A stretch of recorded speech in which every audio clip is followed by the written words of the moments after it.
damn bigger. So many drop goals. So many drop goals. So many.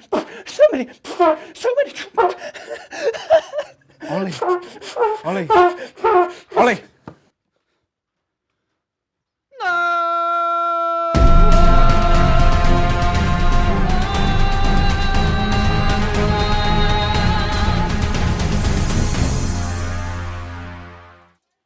Hello, and welcome to Rugby This Evening, the show that not only has a wobbly desk, but has a wobbly desk with actual nails plunging into my forearms. Today was the first of the dull weekday games, with Grand Slam champions Wales taking on occasional Europeans Georgia. Georgia, of course, have prepared for the World Cup by spending the past 4 years beating France B sides, or Belgium and Spain. The only time they faced Wales before was in Cardiff 2 years ago. Only 7 points separated the teams then. Let's see how it happened this time, with 80 minutes in 80 seconds. 80 minutes in 80 seconds! Yes, this is 80 minutes in 80 seconds. Today, the only game was Georgia and Wales starting their campaigns in Pool D for Dinosaur. Could I have 80 seconds on the clock, please? Thank you. And here we go. 3 minutes in, Jonathan Davis' first try for Wales. Bigger just in front. Oh no, he's hit the post just in front. He's hit the post. He's probably drunk. Gosh. Bigger scores a penalty a few minutes later, proving that he is the bigger man. So, but then Tipperick scores again. Bigger converts again. Gosh, Georgia, the only thing they're doing right in defence is a good impression of a turnstile at the moment. Adams scores for Wales, Bigger converts, 22-0 in only 19 minutes. They're absolutely rampant. But Georgia, they're starting to join in now, the Georgians. They're starting to join in, very nice of them. And we're approaching half-time, still 22-0. And Liam Williams scores just before half-time. That's a fourth try for Wales. Bigger converts. He's been proving a point ever since that earlier miss. And that's 29-0 to Wales at half-time. They've already got the bonus points. Blimey, wow, what a fast start it was for Wales, and they'll be enjoying a half-time. Georgia, perhaps, a little bit of a slow start. They conceded 22 points in 19 minutes, so that's not so good. For me, I'm pretty glad that Georgia haven't scored, because that means that I don't have to say any Georgian names, which are pretty notorious. So we're back in it. Georgia, get right back in it. They score a try through Shadza Makulasov, and there's a conversion by Tido Amazadze, and that means that Georgia have the first points of the game. But then the yellow card, they've suffered a yellow card through Jabir Bassam. And so Wales through Tom Williams score a fifth try. Bigger converts. We're in the final 10 minutes, and it's another try for Georgia. Levanchester, and converted by and that means that Georgia, they've got 14 points, and Wales just before full time. George North comes into the game. Lee Halfpenny on as a substitution converts to give a final score of 43-14. What a convincing victory for Wales. On the scoreline at least. In the second half, Georgia, they came back despite that yellow card to draw the second half 14-all. So that's a bit of good news there for Georgia, a bit of a silver lining. But in the end, Wales take the bonus points and will go top of Pool D, which we will see now.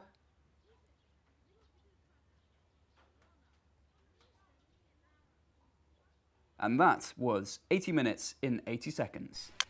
80 minutes in 80 seconds! Pretty convincing win for Wales then. They'll be happy with their start to Rugby World Cup 2019, but looking forward to their showdown against Australia on Sunday to decide the winners of Pool D for Dog.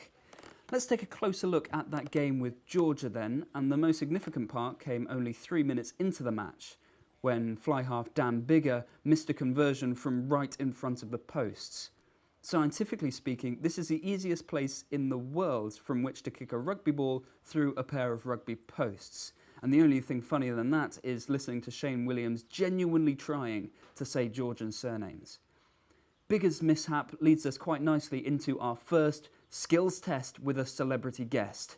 And this week, we have the one, the only, the real Bear Grylls. I'm Bear Grylls, and this is my skill test.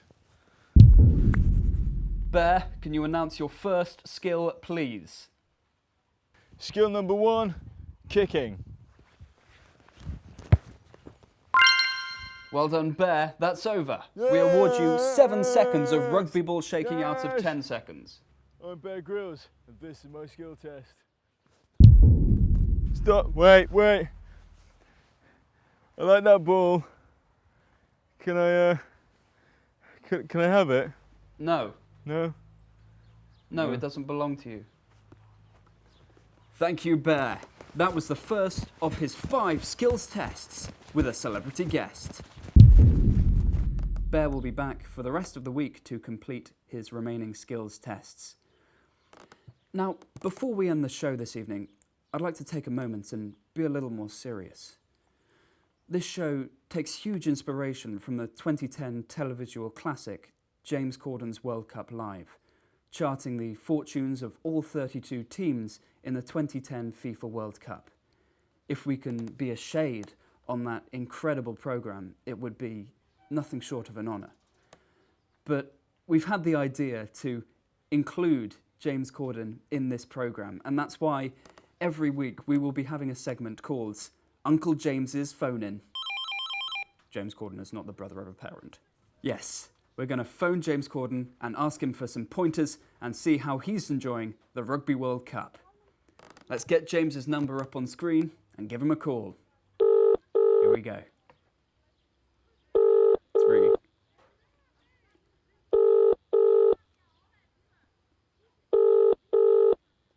I think he knew about this.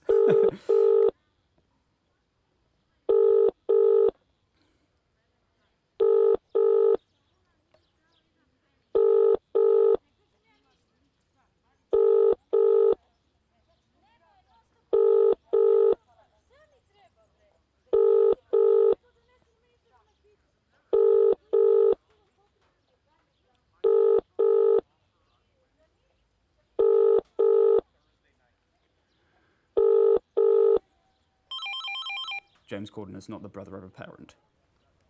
That's what he would have wanted. For us to move on and make some predictions. Yesterday evening, both the head and the heart predicted Wales to beat Georgia. Both were right, both get a point. That means that head moves on to 7 and heart on to 4. Meanwhile, tomorrow, Russia are in action for the second time already, facing Samoa in Kumagaya. It's another tandem prediction, head and heart going for Samoa there. Join us then for a bit more fun, a bit more Bear Grylls, and a bit more sweet brass, please. Bye.